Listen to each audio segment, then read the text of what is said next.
Hello guys, कैसे हैं आप सब। चाइल्ड डेवलपमेंट एंड पेडागोजी की पास्ट ईयर क्वेश्चन सीरीज़ में आप सबका स्वागत है। आइए देखते हैं पास्ट ईयर क्वेश्चंस। निम्नलिखित में से क्या जन्म से पूर्व होने वाले विकास को नकारात्मक रूप से प्रभावित नहीं करता? कैफीन, व्यायाम, शराब या विकिरण। इसमें से ऐसी कौन सी चीज़ है जो जन्म से पूर्व बच्चे का जो विकास होता है उसको नेगेटिवली इम्पैक्ट नहीं करती, नकारात्मक रूप से प्रभावित नहीं करती? तो इसका सही उत्तर होगा ऑप्शन नंबर बी, व्यायाम। व्यायाम किसी भी तरह से नेगेटिवली अफेक्ट नहीं करता बच्चे को। नेक्स्ट क्वेश्चन, गर्भ में बालक को विकसित होने में कितने दिन लगते हैं? जो बच्चा होता है वो गर्भ में कितने दिन में विकसित हो पाता है? Options are 150 days, 280 days, 390 days या 640 डेज। तो इसका सही आंसर होगा ऑप्शन नंबर बी, 280 डेज। 280 दिनों में बच्चा गर्भ में विकसित हो जाता है। नेक्स्ट क्वेश्चन, गर्भस्थ शिशु में संवेदनशीलता का विकास प्रारंभ होता है। जो बच्चा गर्भ में होता है तो उसके अंदर संवेदनशीलता का जो विकास होता है वो किस अंग से प्रारंभ होता है? सिर से, पैर से, हाथ से या संपूर्ण शरीर से? तो इसका सही आंसर होगा ऑप्शन नंबर ए, सिर से। नेक्स्ट क्वेश्चन, निम्नलिखित में से किस आयु सीमा को प्रारंभिक बचपन माना जाता है? किस आयु सीमा को हम प्रारंभिक बचपन मानते हैं? तो ऑप्शन है 7 से 11 वर्ष, जन्म से 2 वर्ष, 3 से 12 वर्ष या 2 से 6 वर्ष। और इसका सही आंसर होगा ऑप्शन नंबर डी, यानी कि 2 से 6 वर्ष की जो आयु सीमा होती है उसको हम प्रारंभिक बचपन मानते हैं। नेक्स्ट क्वेश्चन, बाल्यकाल होता है जन्म से लेकर 3 वर्ष की आयु तक, तीसरे वर्ष से लेकर 6 वर्ष की आयु तक, छठे वर्ष से लेकर 12 वर्ष की आयु तक या दूसरे वर्ष से लेकर 10 या 12 वर्ष की आयु तक। तो जो हमारा बाल्यकाल होता है, बाल्यावस्था होती है, उसके बारे में पूछा है कि वो किस उम्र को माना जाता है। तो इसका सही आंसर होगा ऑप्शन नंबर सी, छठे वर्ष से लेकर 12 वर्ष तक की जो आयु होती है उसको हम बाल्यकाल या बाल्यावस्था के नाम से जानते हैं। नेक्स्ट क्वेश्चन, निम्नलिखित में से कौन सा आयु समूह परवर्ती बाल्यावस्था श्रेणी के अंतर्गत आता है?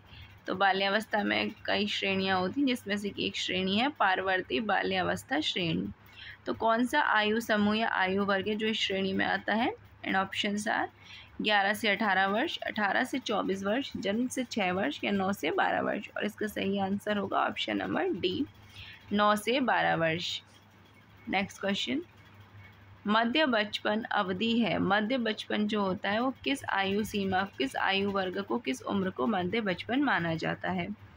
द ऑप्शंस आर 2 वर्ष से 6 वर्ष, 6 वर्ष से 11 वर्ष, 10 वर्ष के बाद या जन्म से 2 वर्ष। और इसका सही उत्तर होगा ऑप्शन नंबर बी, 6 वर्ष से 11 वर्ष की। जो 6 वर्ष से 11 वर्ष की अवधि है इसको हम मध्य बचपन से जानते हैं। गाइस, ये हम जितने भी क्वेश्चंस करा रहे हैं ये सब पास्ट ईयर क्वेश्चंस हैं, कहीं ना कहीं आ चुके हैं, तो ये क्वेश्चंस इसलिए इम्पॉर्टेंट हो जाते हैं। नेक्स्ट क्वेश्चन, शैशव काल की अवधि है। शैशव काल या शैशवावस्था की जो अवधि है वो मानी जाती है कब से कब तक? तो आइए देखते हैं ऑप्शंस। जन्म से 2 वर्ष तक, जन्म से 3 वर्ष तक, 2 से 3 वर्ष तक या जन्म से 1 वर्ष तक। और इसका सही आंसर होगा ऑप्शन नंबर ए, शैशव काल की जो अवधि होती है वो मानी जाती है जन्म से 2 वर्ष तक। नेक्स्ट क्वेश्चन, जन्मोत्तर यानी जन्म के बाद की विकास की दूसरी प्रमुख अवस्था है। जन्म के बाद की जो दूसरी प्रमुख अवस्था होती है वो कौन सी होती है? गर्भावस्था, शैशवावस्था, किशोरावस्था या बाल्यावस्था? तो इसका सही आंसर होगा ऑप्शन नंबर डी, बाल्यावस्था। बाल्यावस्था का जो काल होता है वो विकास की दूसरी सबसे प्रमुख अवस्था मानी जाती है। नेक्स्ट क्वेश्चन, शैशवावस्था मानव विकास की प्रमुख अवस्था है। तो हमें ये बताना है कि शैशवावस्था मानव विकास की जो अवस्थाओं का क्रम है उसमें किस क्रम पे आती है, कौन सी अवस्था है ये? प्रथम, द्वितीय, तृतीय या चतुर्थ? इसका सही उत्तर होगा ऑप्शन नंबर ए, प्रथम।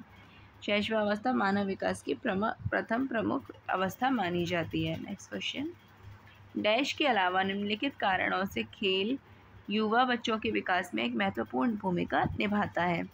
तो जो खेल है वो बच्चों के विकास में उसकी बहुत ही इम्पोर्टेंट रोल होता है, बहुत ही महत्वपूर्ण भूमिका होती है। और क्यों होती है ये हमें बताना है।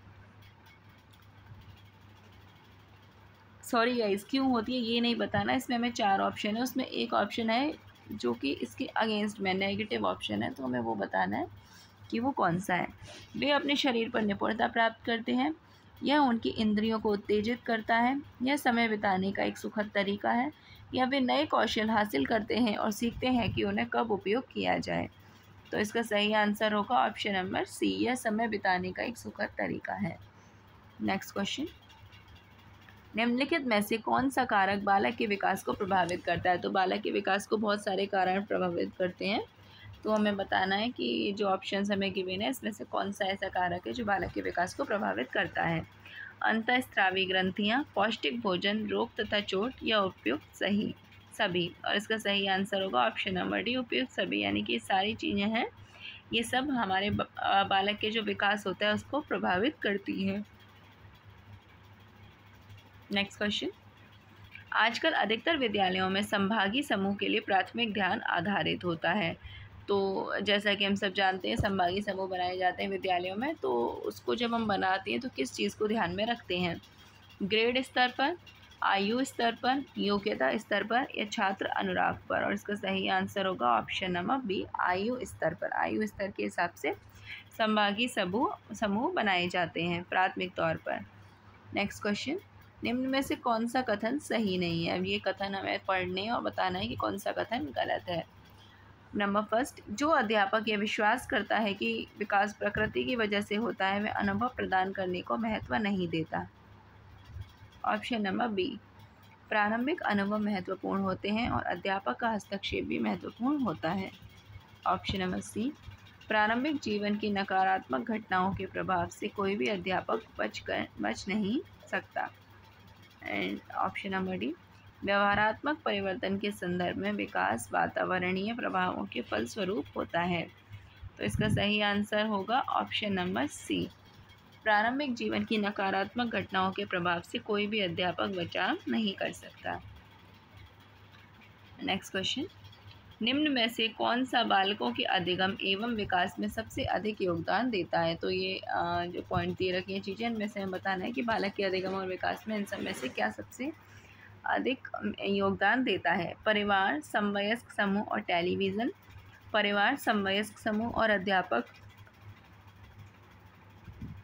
परिवार, खेल एवं कंप्यूटर, या परिवार, खेल एवं पर्यटन? तो इसका सही आंसर होगा ऑप्शन नंबर बी, परिवार, समवयस्क समूह और अध्यापक तीनों ही बालकों के अधिगम एवं विकास में महत्वपूर्ण भूमिका निभाते हैं, महत्वपूर्ण योगदान देते हैं। नेक्स्ट क्वेश्चन, बालक का प्रारंभिक विकास मुख्यतः किस बात पर निर्भर करता है? तो जो बालक का विकास होता है, प्रारंभिक विकास, वो किस बात पर निर्भर करता है? माता पिता, वातावरण जिसे हम परिवेश कहते हैं, विद्यालय का वातावरण, या समाज? क्या चीज़ें हैं ऐसी जो उसके बालक का जो प्रारंभिक विकास होता है वो इन पर डिपेंडेंट होता है? तो इसका सही आंसर है ऑप्शन नंबर ए, माता पिता। माता पिता के ऊपर सबसे ज़्यादा निर्भर होता है। नेक्स्ट क्वेश्चन, आजकल अधिकतर विद्यालयों में संभागी समूह के लिए प्राथमिक ध्यान आधारित होता है। तो ये क्वेश्चन रिपीट हो गया, ये हमने अभी जस्ट किया था। ग्रेड स्तर पर, आयु स्तर पर, योग्यता स्तर पर, या छात्र अनुराग पर? और इसका सही आंसर है ऑप्शन नंबर बी, छात्र स्तर पर। नेक्स्ट क्वेश्चन, निर्धन परिवारों के बच्चे जो छोटे आकार के परिवार से संबद्ध हैं उनको विकास के बेहतर वातावरण पाने के मौके होते हैं क्योंकि उन्हें बड़े परिवारों के निर्धन बच्चों की अपेक्षा साफ सफाई से जुड़ी कम समस्याओं का सामना करना पड़ता है, उनके अभिभावक ज़्यादा प्रसन्नचित्त रहते हैं, उन्हें शांतिमय परिस्थिति मिलती है, या लास्ट ऑप्शन, उन्हें बेहतर परिस्थितियां प्राप्त होती हैं? इसका सही आंसर होगा